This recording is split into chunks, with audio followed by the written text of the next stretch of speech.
So now we're going to talk about the big story here. It is Frances Tiafoe.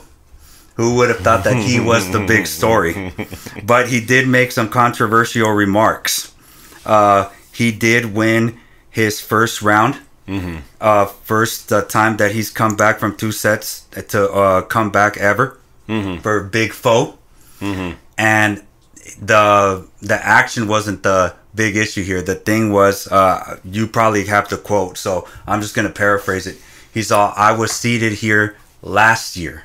He said, I was a top 10 player this time last year. Yes, and I was seated here, and I'm just going to be frank with you guys. I'm just losing to a bunch of clowns. And that drew some drawback by fans. I'm looking for the exact quote, but keep going. So while you're looking it up, I'm going to say this. Okay, clown. If you're calling these people clowns, you're losing to the clowns. What does that make you? What are your thoughts on that statement by Tiafoe? I have a lot to say, honestly. So first and foremost, I'm gonna dig into this a little bit. Did you get the quote? Yeah, I got the quote. Okay. We said it pretty close, so okay. I'm not gonna. I'll reread it, but okay. We didn't say anything misleading. Okay. Literally, this week last year, I was 10 in the world, and now I'm barely seated here, losing the clowns. I hate to say it, but I'm just gonna be honest. That's a statement after his first round win at Wimbledon. Let's start off with just talking about who has he been losing to, because these are the said clowns, right? Correct. So as of right now, he had beat Arnaldi in the first round and is now set up to play Coric, who he beat. He beat. All right, so he beat Coric. Don't jump the gun. First and foremost, I'm not gonna say too much, but yeah, we know Coric's history. Arnaldi, I wouldn't say a casual fan is familiar with Arnaldi's history, but he's had a solid year, though. Yeah, but he's decent. He's decent. If you watch closely, he's a decent player. Let's just talk about the last 2 or 3 tournaments from Tiafoe in singles. He lost in the first round to Hijikata at Queen's Club. Yeah. Okay. Stuttgart. He lost to Draper, and that was in the quarters. So, a little confusing there. Draper is clearly not a clown. No. French Open. He lost to Chapo. Oh. Getting a little spooky here. Yes. A little spooky here, because what are we saying, right? Is he talking about the Chapo being the guy who's been in a rut, in a slump, and how he has kind of been the key to ending that slump? Is that what the conversation is? Yeah. Because Chapo kind of came out the slump when he made the 3rd round of the French Open, right? And he did that by beating Tiafoe in the 2nd round. So, an interesting topic of conversation there. And then, I will say this. He lost to a guy from France I haven't heard of at the Lyon Open. Ritterneck, something like that. That may be the closest thing to a clown, even though I find that phrase for a professional tennis player to be disrespectful. That might be the closest thing possible.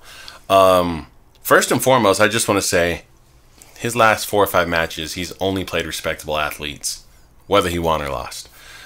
Secondly, I want to bring up what a lot of other pro athletes from other sports started telling Tiafoe after his big major run at the U.S. Open. I'm not sure if you're familiar. So, Tiafoe makes his big run, becomes a superstar, right? Correct. He proceeds to go on a celebrity press tour run. He's at NBA All-Star games. He's hanging out with Steph Curry. He's doing interviews. He's in media. He's on Breakpoint, or he's all over the place. All over. He's everywhere, but, and I don't hang out with him. I don't know him, but it seems like he's everywhere, but grinding it out and really honing in and getting better at his craft, right? We see him at UTS. He's doing a lot of different things. Then we see him with Steph Curry. And you know what Steph Curry tells him? What's that? He goes, look, man, you're a great athlete.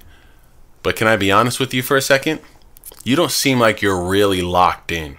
Oh, that's news to me. Yeah, he says, I don't think you're really locked in.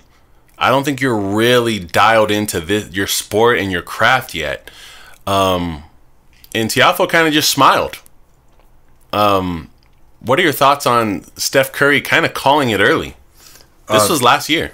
That's great. Yeah. I mean, obviously, he made that deep run at the U.S. Open. All those celebrities were there when he beat Nadal. Yeah. And that's when it really started. Yeah. And no, but that's spot on. You would never see a big-time player, since we're talking about the NBA, Jordan, you would never see that. Yeah. Kobe shooting at baskets at 4 a.m. in the morning. Yeah. You would never see that. So Steph Curry calling him out, that's great. Yeah. Put him in perspective. Yeah, and that's a guy who's playing at a high level for 10 years, Steph Curry. So he knows it when he sees it, right? Yes. He spends the money on his body, on his technology, on his training program to maintain being one of the best in the world year after year after year. So to me, it was a light cue of foreshadowment for what's going on right now with Frances Tiafoe. And do you think any of these players he mentioned are clowns?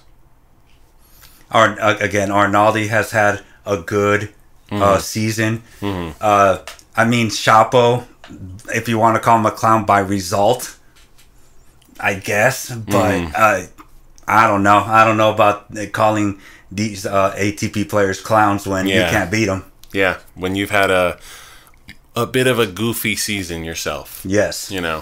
All right, and this is the big one here. So Tiafoe wins his second round match. And now the commentator says, guess who you're playing?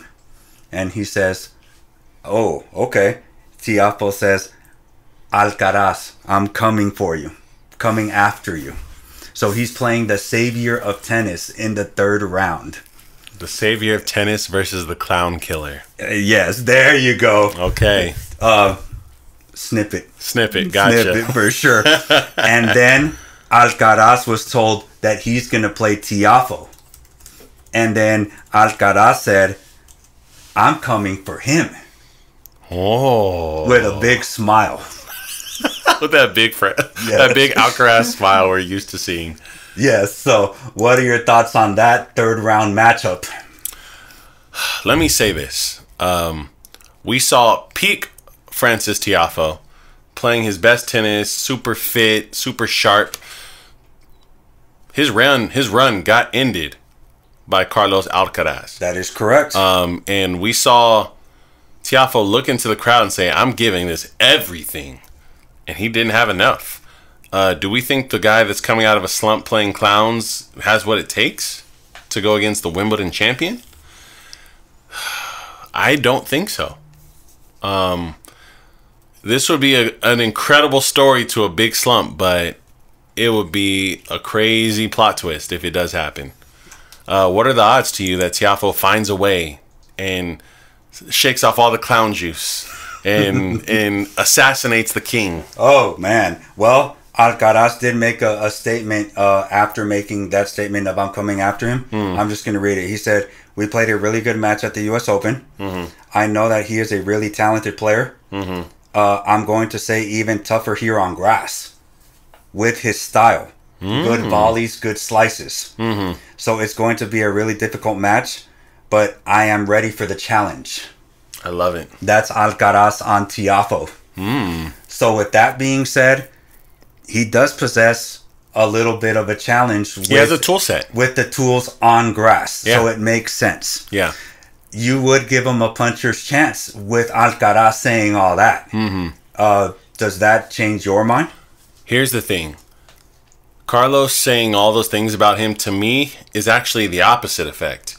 It's Carlos saying, nothing is going to be gifted or handed over to me. I'm coming in prepared with strategy and tactics. El Mosquito will be in my corner, and we know what we need to do to win because we know we should take that guy seriously.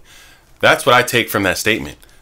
He's not coming out there with the big smiles and not a game plan behind him. I'm going Carlos in 4. Yeah. That's my call. And this isn't the Olympics, so Ferrero could tell him whatever he wants. Yeah. So, I think he was pretty much ready for this matchup. Expect a lot of passing shots is what I'll say. Yes. I think Tiafoe will be coming forward.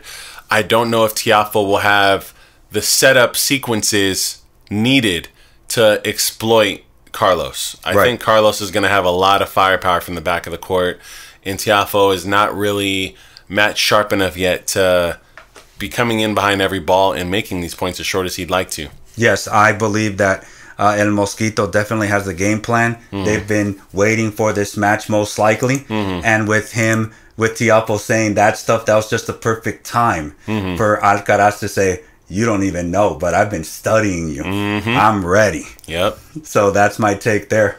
Is there anything else you'd like to add? I have one more topic. Okay.